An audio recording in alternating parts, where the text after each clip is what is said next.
Good evening, everyone. Hope you had a great day.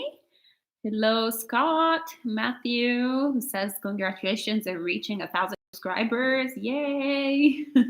Also, now we still need 500 hours of views, so you still need to watch a lot of Dhamma.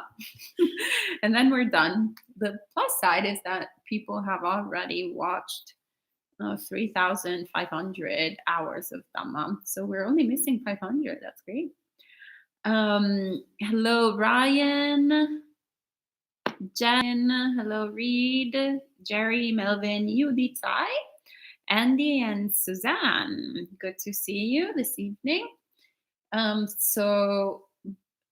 Melinda, who also just appeared. So Bhante was asking if you had any particular questions on your meditation practice.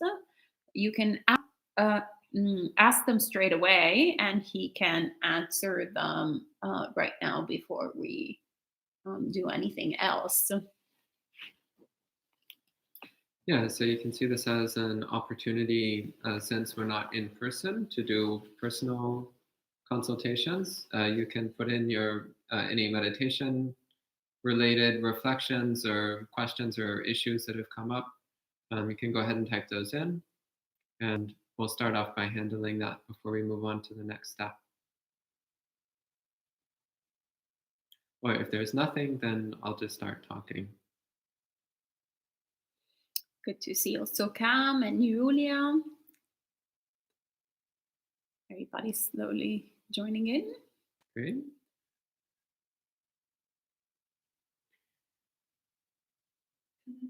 Oh, yes. So,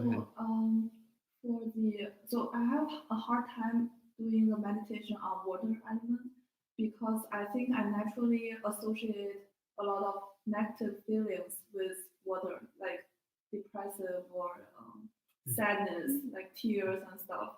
And when I do the meditation, the feelings come up, and then I don't know like what I should focus on at that moment.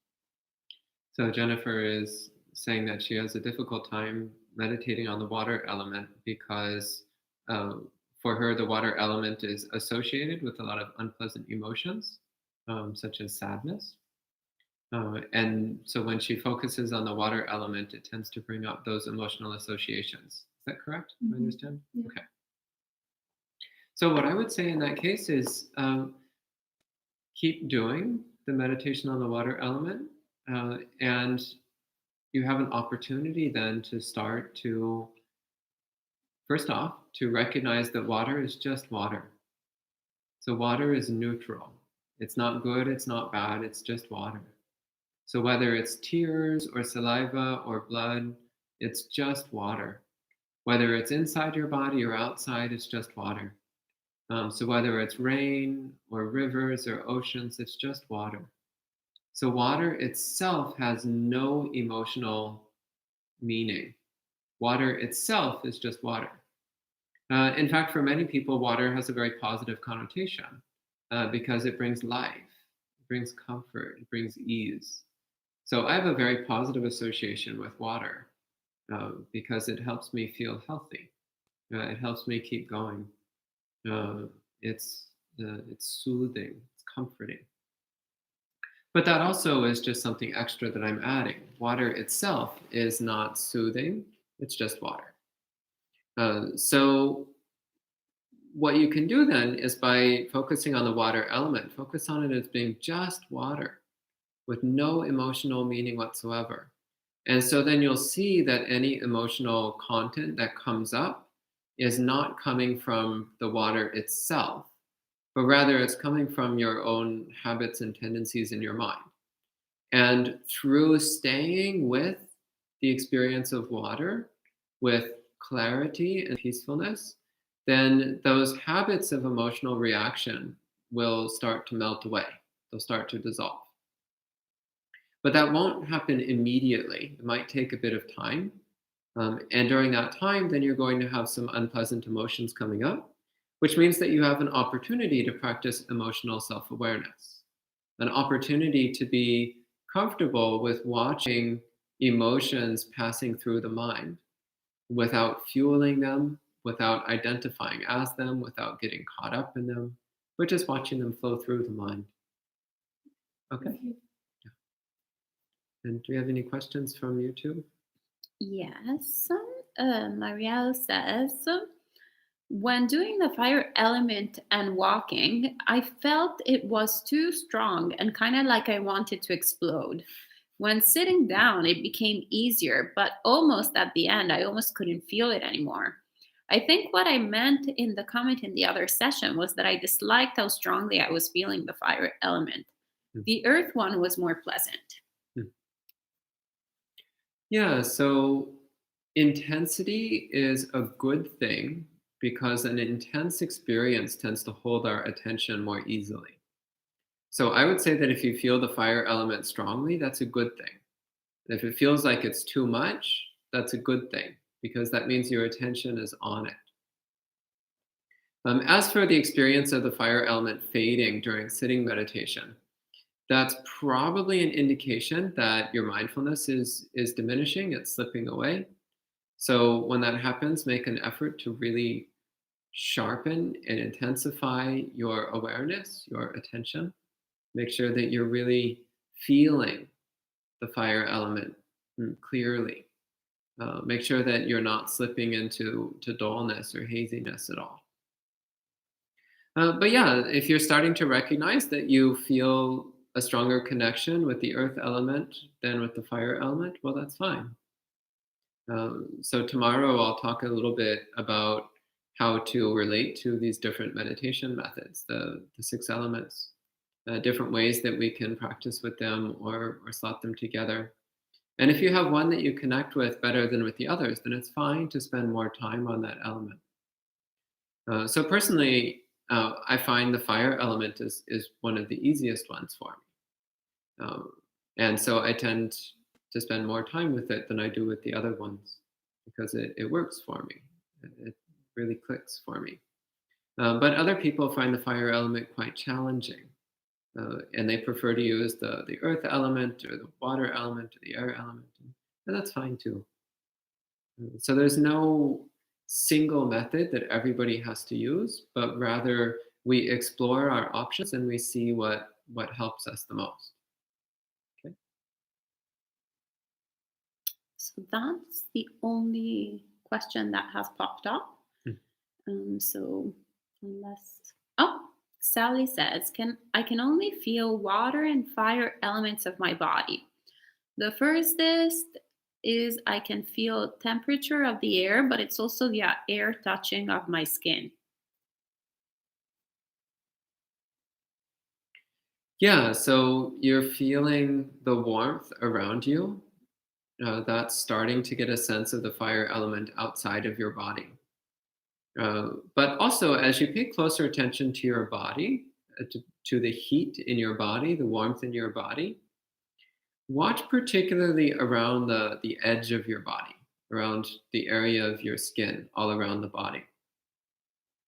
And try to see if you can actually find where the edge of your body is when you're focusing on the heat element. What is the edge of your body's heat? And you'll find, first off, you'll probably find that the edge of it is a bit farther out than you thought it was. But also, the more closely you look, the more you'll realize that you can't actually find an edge. That the heat of your body just blurs seamlessly with the heat of the world around you. So look more closely. If you think you can't feel the heat outside the body, look more closely at where you think the edge of your body is and see what's actually going on there. And she keeps saying, this experience means for now I can only experience the elements from my 6th sense. Beyond that, that is out of my ability. I still see a difference of water in my body and water in the far river. I can feel the water in my body, but I cannot feel the water in the river. How can I really understand not self when I'm bounded to experience the elements through this body's sense doors? Well, one thing is you could go jump in the river. In all seriousness, maybe not now because, well, here it's a little chilly. I don't know where you are. Maybe it's warm where you are. Or go take a bath or a shower.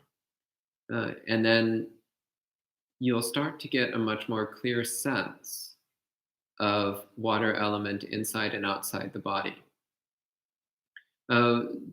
The main problem that we have with water element outside the body is that most of the time, what we're contacting is water vapor, so the humidity in the air, which is not a particularly strong sensation. It's actually a very subtle sensation of water.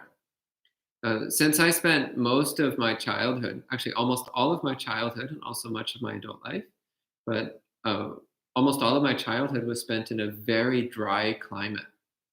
So I'm very sensitive to humidity in the air. It's like the air that I'm in right now feels wet to me. But I talk to people who grew up in humid climates and they don't even notice. It just feels like air. But to me, the air feels wet. But that's because I grew up with very dry air. So that means I'm a lot more sensitive to wetness in the air than some other people are. So since humidity in the air, the experience of wetness in the air is relatively subtle and difficult for many people, that's often not strong enough. So yeah, if you want to get a direct sense of the water in the river, well, then get in the river. Or if you don't want to get in the river, get in the bathtub or in the shower. And then feel the water on your skin. Feel the water flowing over your body. And recognize that it's exactly the same as the water flowing inside your body. There's no difference. Or go and drink a glass of water. What's going on there? External water element and internal water element are seen to be not separate, not different. Go and use the toilet. Most people do this many times a day without reflecting at all on what's actually happening. But it's water element, internal water element becoming external water element. But it's exactly the same water element. So these ordinary things of drinking water and using the toilet, these ordinary activities of every day, give us a clear sense that internal water element and external water element are exactly the same. They're not different at all. So look more closely. So water element can be a bit more subtle and difficult to experience, especially external water element during sitting meditation can be a bit more challenging. So in that case, you can focus on internal water element. That's fine. As long as you're perceiving it as not me, just water, then it's okay to just stay with the internal water element for the time being. And then when you have the opportunity, such as while bathing or while drinking water or while urinating, then you can expand your awareness of water element beyond your body. And as your mindfulness sharpens, and particularly as your awareness of the water element sharpens, then you might notice that you can feel the water in the air. And you can practice with that as well. Okay? So Sally is saying, my question is, I can only feel through touching. So this is limited to my sense door. And Cam is asking actually a question that might kind of give more information with what Sally is asking. And he's saying, if we cannot sense/feel the elements at that moment, can we imagine or recall the experience of feeling the elements?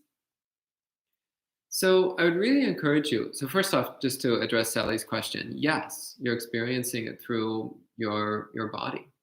The first four elements are all felt through the sense faculty of touch, the sense faculty of the body. That's fine. That doesn't prevent you from experiencing them. But we also do use concept to some extent in these meditation practices. So even though you can't touch the sun, you can feel the warmth of it on your skin. And from that, you can conclude that the sun is warm and that the warmth of the sun is not different from the warmth of your body. Or the river. You don't actually need to jump in the river to know that the water in the river is the same as the water in your body. So that is through the door of concept. But what I really encourage with this meditation is to use the concepts just to help you pay attention to your contact. because the contact, the sense contact, is what will give you the most profound experience in this meditation practice. So if you feel like you can't experience the element externally, then just focus on feeling it within your own body. That's fine. And as your practice develops, you might find that the external element is available to you as well. You can access that as well.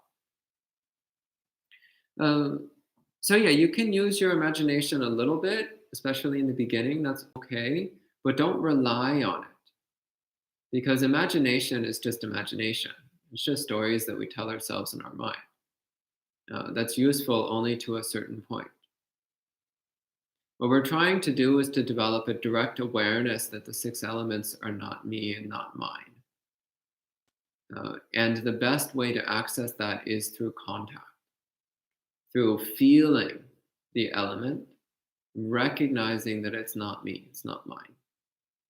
It's other than me. Okay? Anything else? And Reed says, I found myself noticing humidity in my sinuses,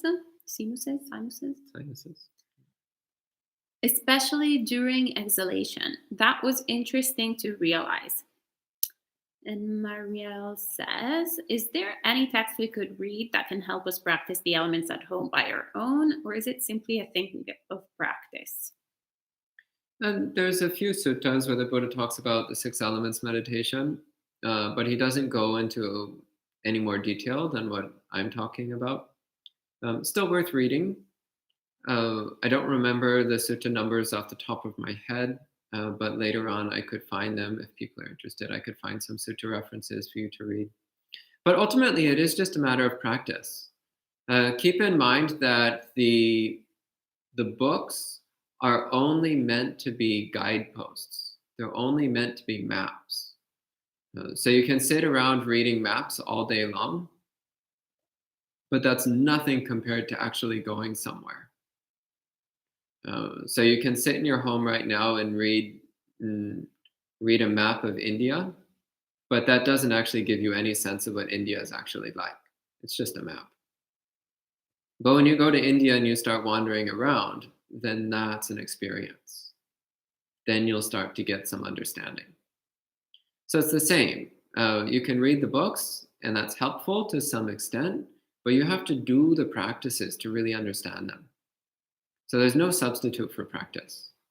And the books only help us to a certain extent. They're still really useful. In fact, I feel like most Western Buddhists don't study enough. Some of them study too much, but most of them, they don't study enough. Because without the intellectual framework, it's very hard to practice correctly. So don't be afraid to study, but also recognize that we need to practice what we learn, because that's where we really come to understand it. Okay, anything else?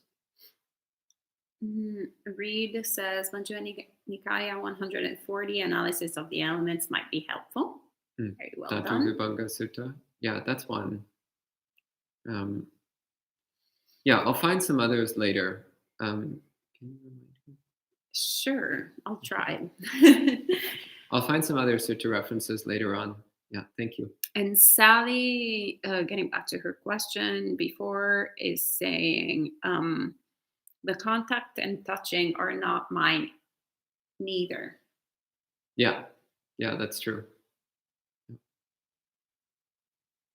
Okay, is that it?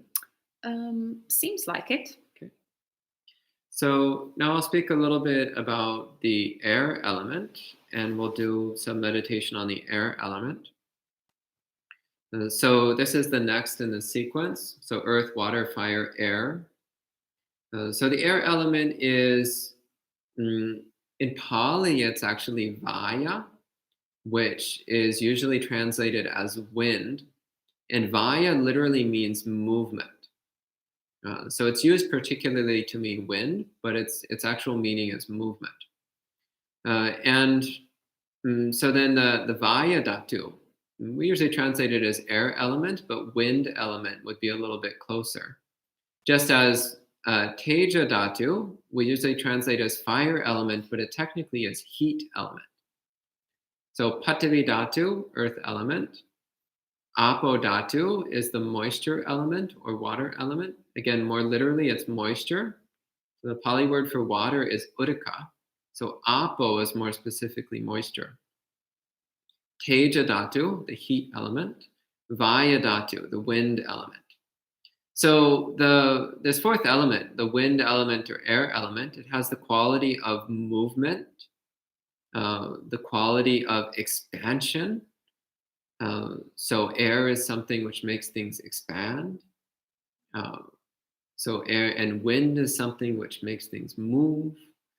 So the wind element, one of the easiest ways that we can get in touch with it is through breathing, through awareness of breathing.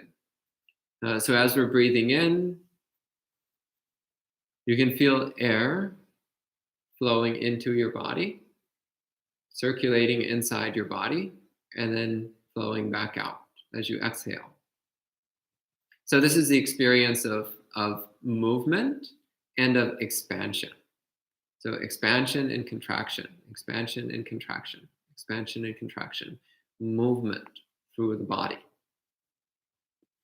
And interestingly, in the suttas, the Buddha talks about being aware of the wind, not just in our lungs, but the wind flowing through all of our limbs. It's like flowing through our arms and legs, as well as through our torso. So this is another interesting thing which you can be aware of as you're meditating on the air element, is the feeling of, as you breathe in, the air expands your whole body, fills your whole body.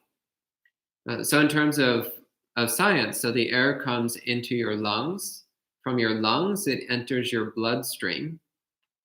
Your bloodstream carries it throughout the entire body, reaching all the way to your fingertips, to the tips of your toes, to the top of your head, to the ends of your ears, every single part of your body. And then the blood carries that air back to your lungs, where it's then expelled out through your nose. So when you breathe in, your entire body fills with air. And when you breathe out, all that air in your body gets expelled out.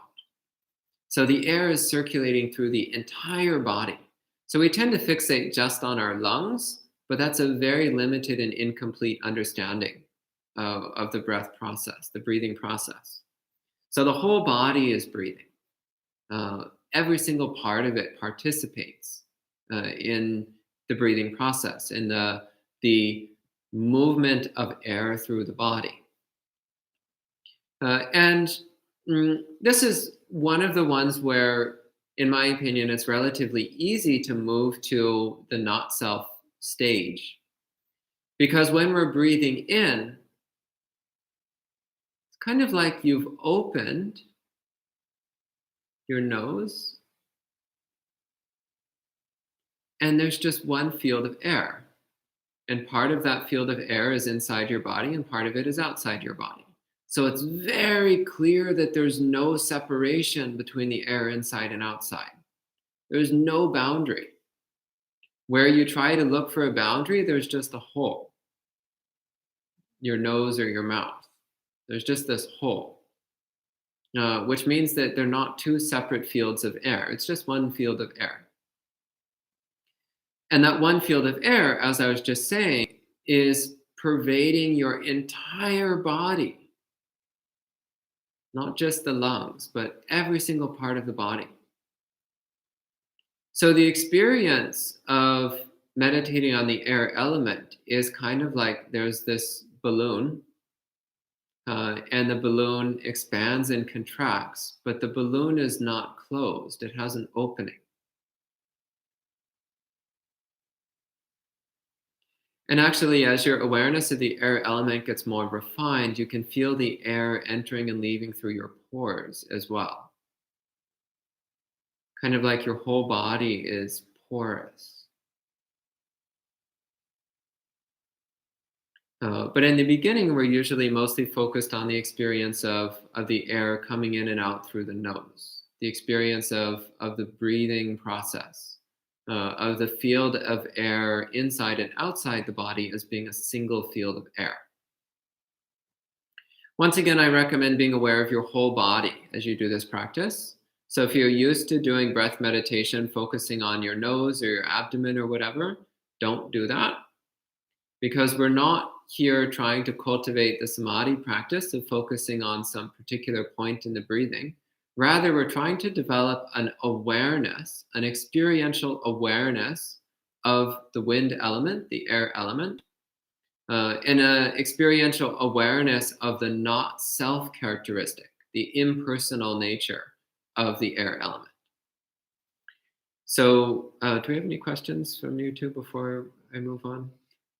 Not as of now. Okay. Protodhamma just says Vayu can be seen as motion. Yes, I had mentioned that. So please come into meditation position. Oh, wait. Go ahead. Reed says, Bhante, you mentioned this element as being motion, ... There might be something more coming up. Yes. Would the movement of the heart or movement of blood be included? I wouldn't recommend going into that, because if you focus on your heart, then you'll tend to slip into the earth element. And if you focus on your blood, the movement of your blood, then you'll tend to slip into the water element. Unless you are looking at the blood as the circulation of air through your body. So if you're perceiving your blood merely as the carrier for air, and you're fixating on the wind flowing through the body aspect of the blood, then that's fine. Similarly, if you're relating to the heartbeat as the driving force that circulates air through the body, then that's also fine.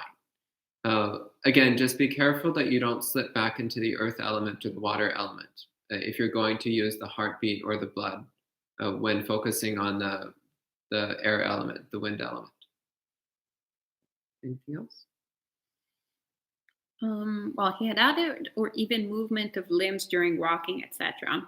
But then he added also very helpful, Bhante, thank you. So I think it has been addressed already. Yeah, so with walking meditation, you can feel the air blowing against your skin. Yes, you can feel the movement of your limbs as you walk, but again, really focusing on the air element experience. So also as you're walking. And the safest way to do this, and by safest I just mean in terms of making sure you stay on this element and not slip into one of the other three, is to keep it centered around the circulation of air through the body. So as you breathe in, the air circulates through the body. As you breathe out, the air circulates through the body. That's the easiest way to keep it focused on the air element and not on the other ones. So please come into your meditation posture. Sitting up nice and straight.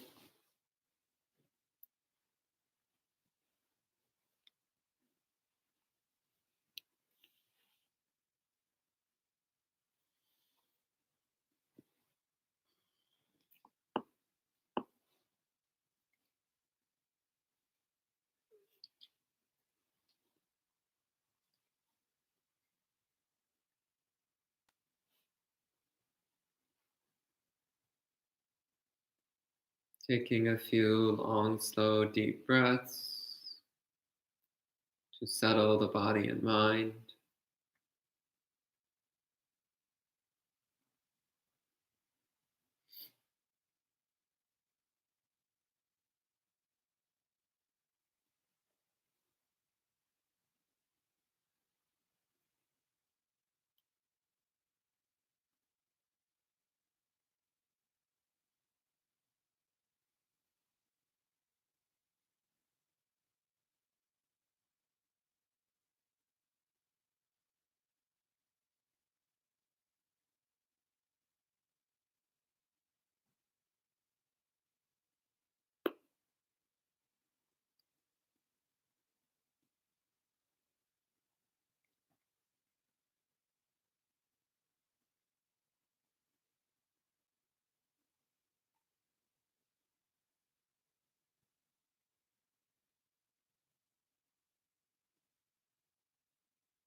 When you're ready, you can let the breath return to its natural rhythm.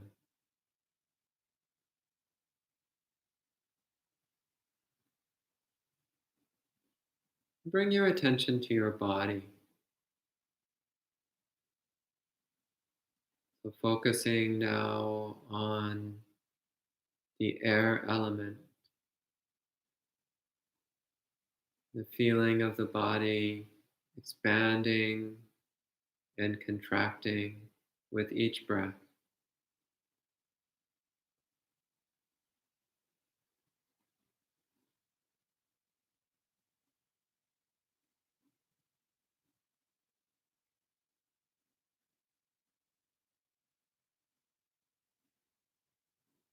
Feeling the air circulating through the entire body.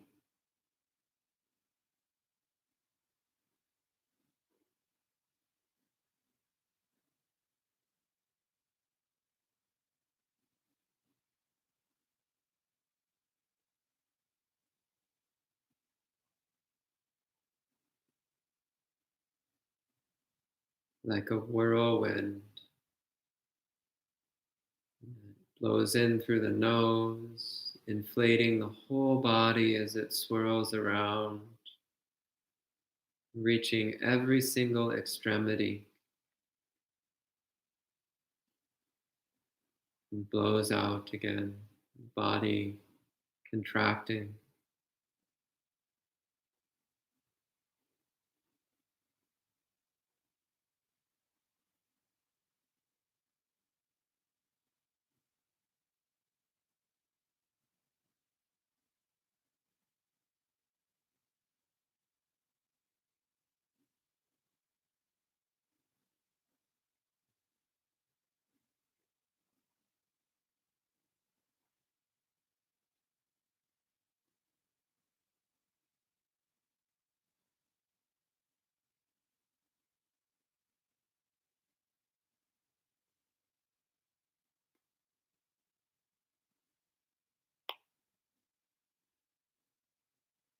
Expansion,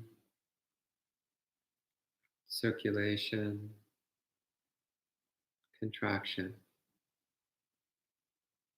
the movement of air through the body.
Try to keep your attention still,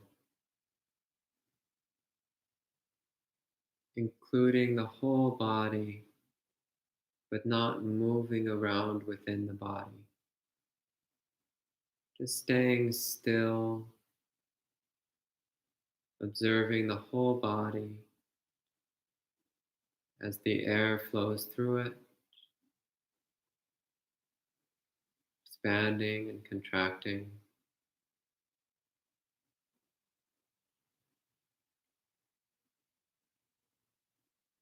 Inflating and deflating.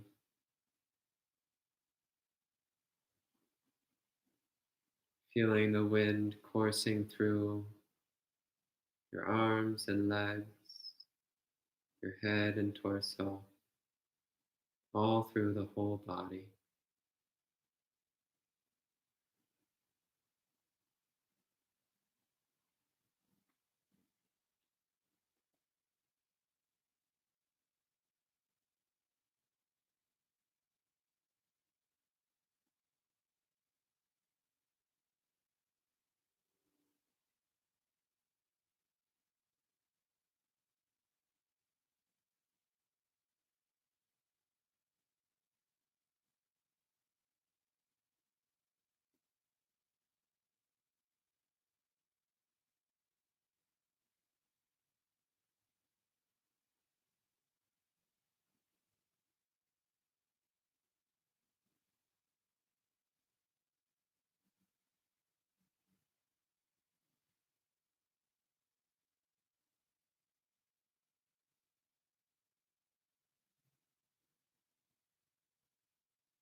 Recognizing that the air flowing in and out of the body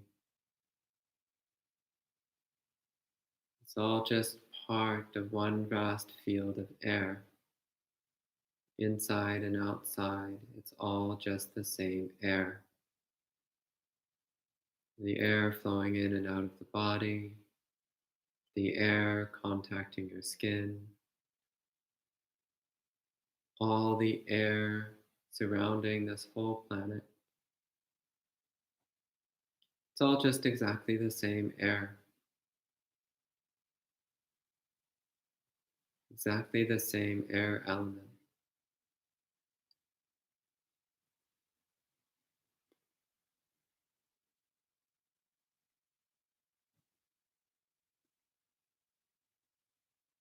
So feeling the air inside the body is not separate from the air outside the body, not distinct from the air outside the body.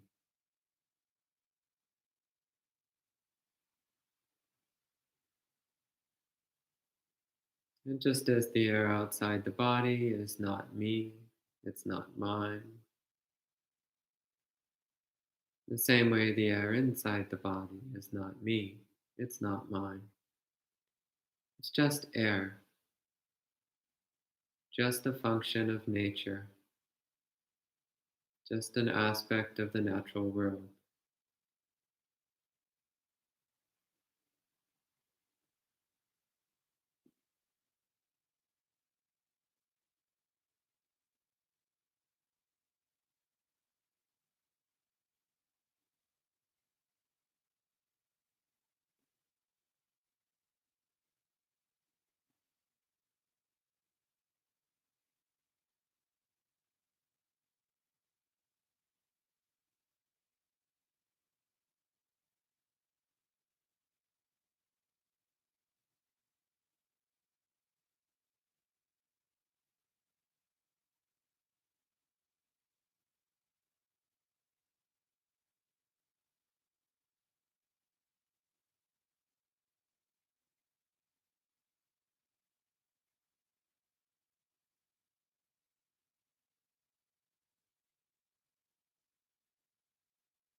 Feeling the wind blowing through the whole body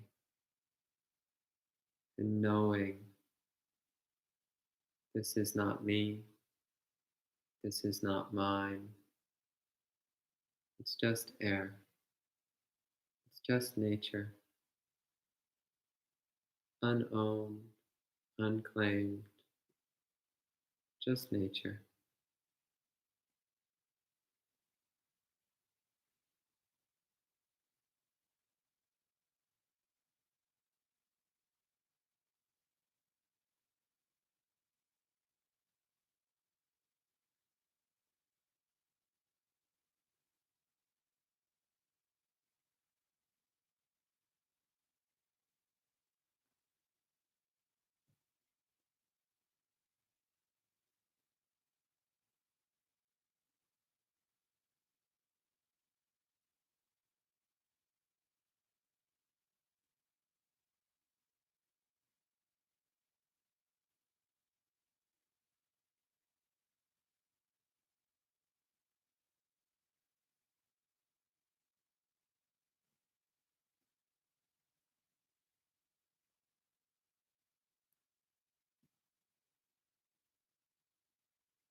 So letting go of any concept of inside or outside, just feeling the flow of air element,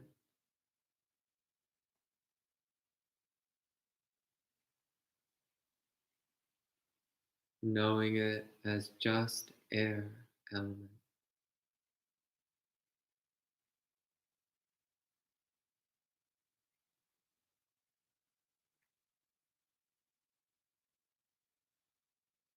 Like wind blowing through a canyon,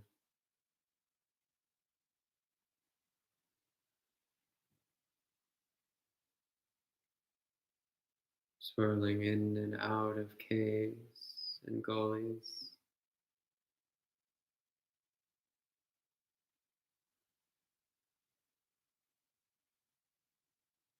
and blowing on.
air blowing through the body,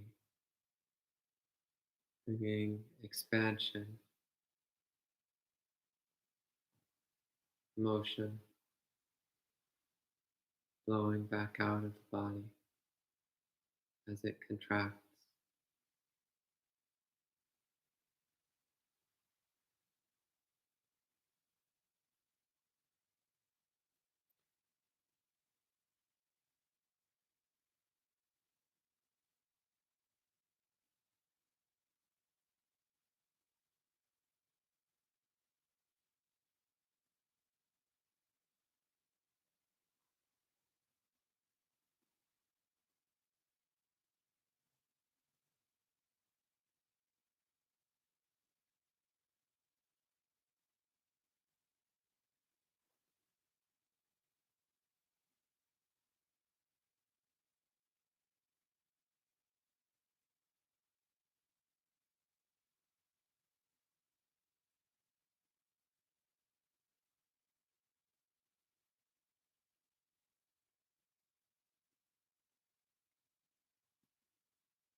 Feeling the air element flowing through our experience,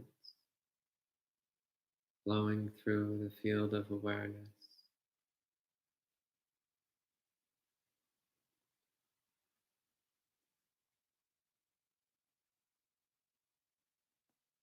It's not me, not mine, just nature, just air.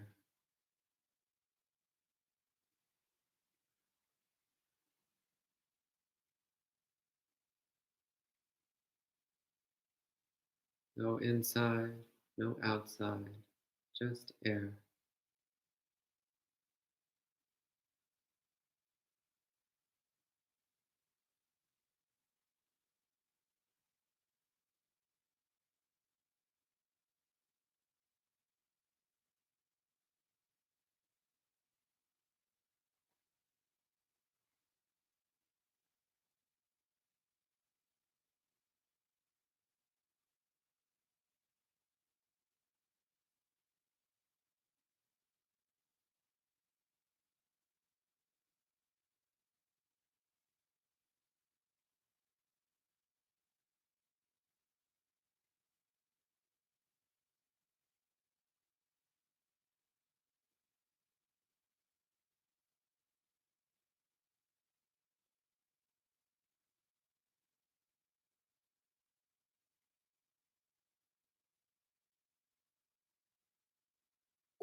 So you can relax your body.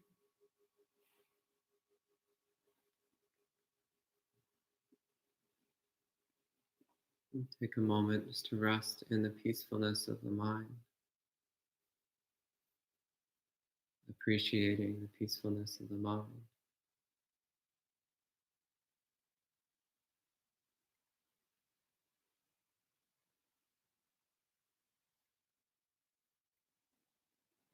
And at this time, if you have any questions about the practice or reflections on your experience, please go ahead and type them in.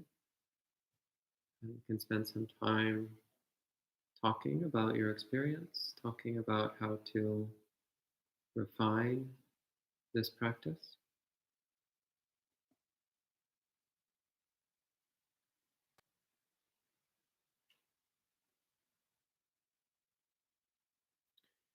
So, as I mentioned earlier, one of the big challenges with meditation on the air element comes from the fact that most people do a lot of mindfulness of breathing.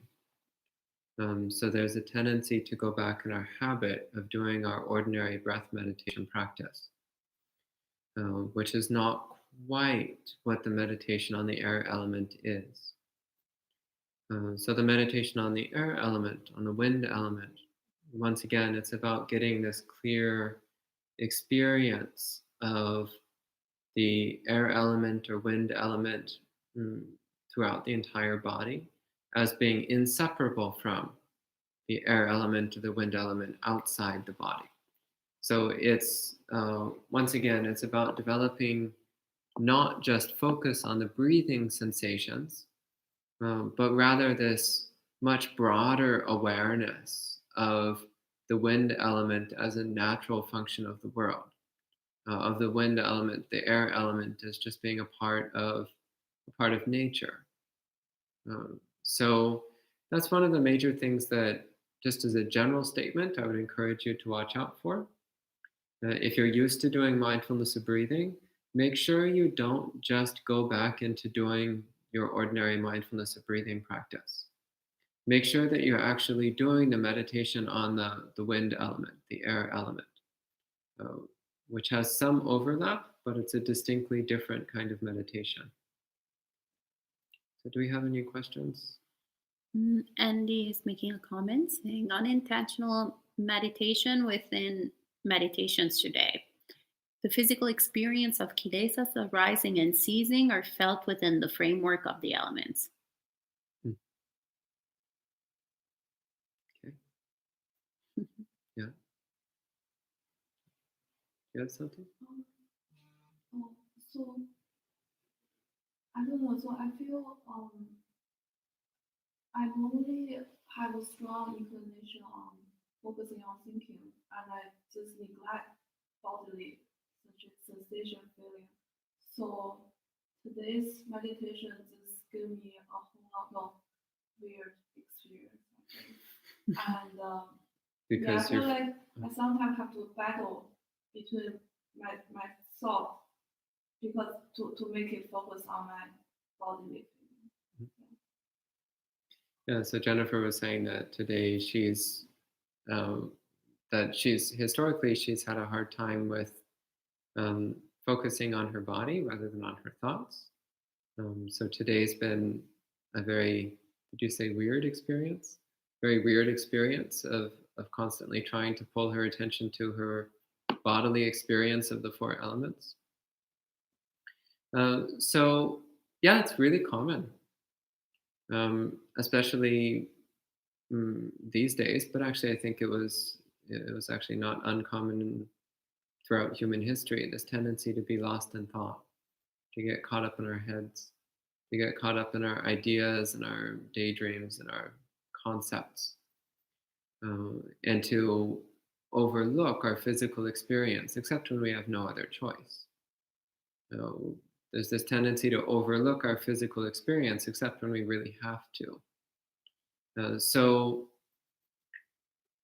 it actually can be a really strange experience just to feel our own body. Strange because we're not used to it.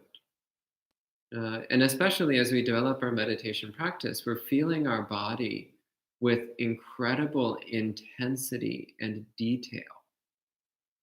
So we're feeling our body very strongly and very clearly, which means that we notice things that we normally would never notice. We catch things which we normally would never catch. For example, when I was very young, I had no idea that I needed to wear glasses. I'm talking when I was like 4 or 5 years old. I had no idea that I needed to wear glasses. So I just thought it was normal that the world was blurry. I didn't think there was anything wrong with that. Until at one point, some of my relatives, some of the family members I was with, were talking about seeing leaves in a tree. And I was like, what are you talking about?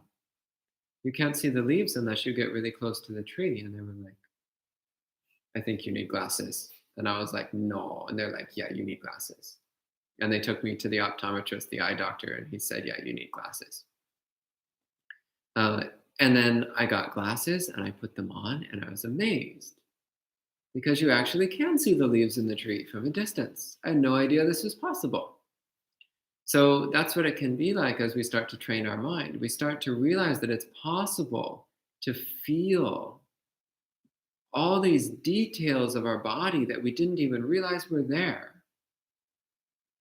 And we start to feel our body in ways that we had no idea was even possible.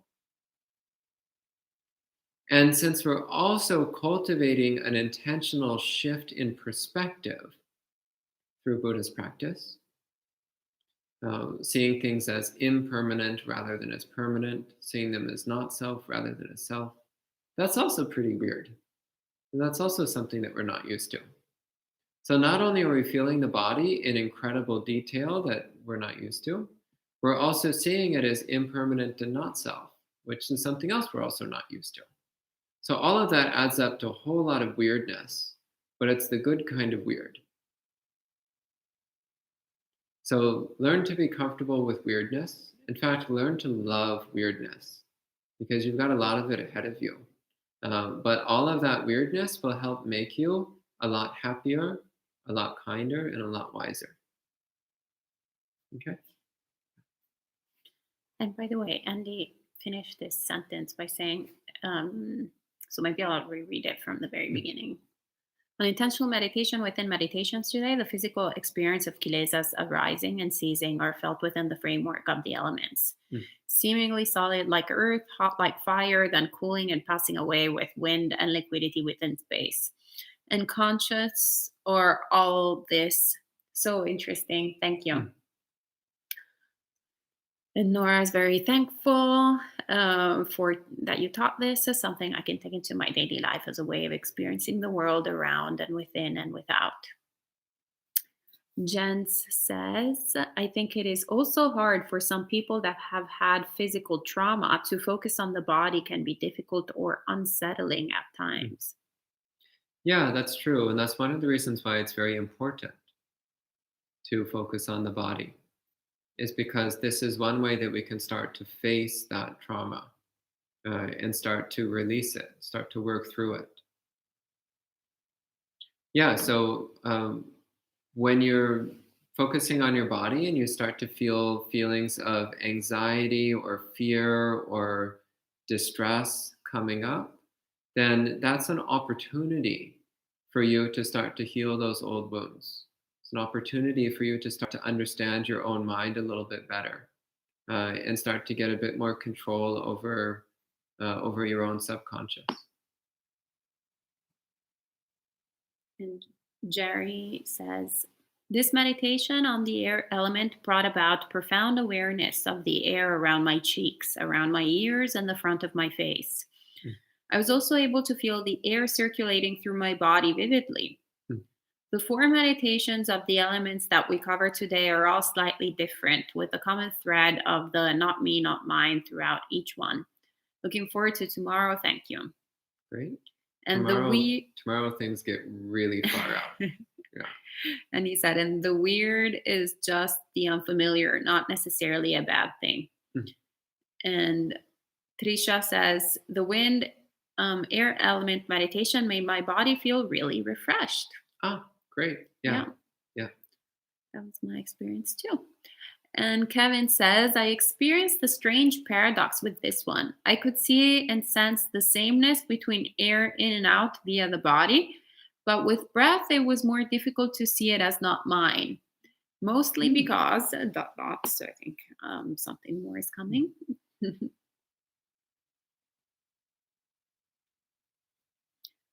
Mostly because breath I have more control over. Yeah, so this is one reason why it's important to let go of controlling the breath. So just allow the breath to breathe on its own, and really resist the urge to control it. So for many people, this is one of the major obstacles that they have with any kind of meditation that involves breath, is that they have a tendency to start trying to control their breathing. So just let the breath breathe itself. You don't need to control it. You don't need to force it. It will happen on its own. So if you have a really hard time not controlling your breathing, if you have a really hard time being aware of breathing without controlling it, as I did in the beginning, by the way, then another thing you can do is to focus on the feeling of the air against your skin, and relate to the body just as a balloon, but not focusing on the expansion and contraction of the balloon. This is a bit more subtle of a practice, because you don't have the intensity of the breath sensations to keep you focused on the air element. So this is focusing more on the experience of the air coming in and out through the pores, which, as I mentioned earlier, is much more subtle. It's much harder to be aware of. But you can be aware of it if you pay close enough attention. But the breathing is a much easier way to get in touch with the air element. But yeah, just make sure you're trying not to control it. But if you do control the breathing, well, in that case, just notice the breathing as it is. Recognize that even if you're controlling the speed and depth of the breathing, the air itself that's coming in and going out is not you. So perhaps the volition behind the breathing, you might have a sense of self there, but we're not actually addressing that during this meditation. What we're addressing during this meditation is that the air element is not you. So even if you're intentionally controlling your breathing, for the course of this meditation, that's not a huge problem. That's not a big problem at all, as long as you recognize that the air that's coming in and going out is not you. Then you're still doing this meditation. Okay? Great. Thank you very much, Bhante. And I think that's all for tonight. Jensen is expressing gratitude, and together with Elaine beforehand and lots of other people.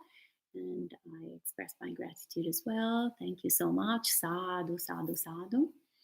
Oh, actually, we have one last question. Well, first of all, Kevin says, yes, the volition, but this is just the actual element. Got it. But Sally says, if we practice air elements, how can we prevent from having habits that might have side effects for mindfulness of breathing, for training samadhi later on? So in my mind, they're two completely different methods. So for me, it just isn't a problem.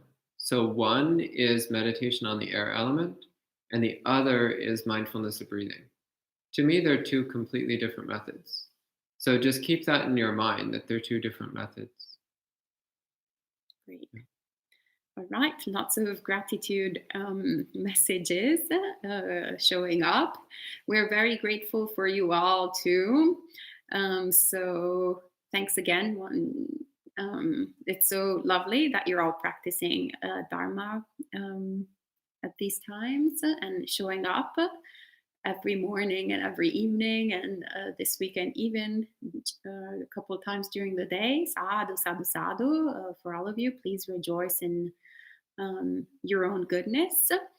And tomorrow we'll have the second day of the retreat, so we will be meeting at 8 a.m. New York time again.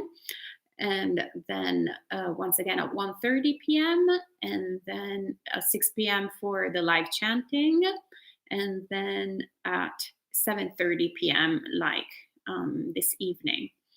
So if you would like to dedicate the blessings to any particular person, feel free to send us an email at info@buddhistinsights.com, and we'll include them in the dedications at the very beginning of the blessings tomorrow at 6.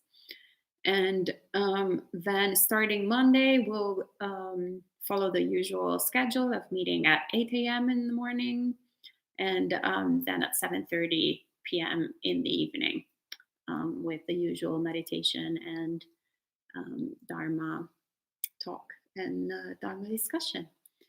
All right. Well, thank you so much once again. And may you all have a great, too. I see a lot of have a great. This is the new Buddhist Insights.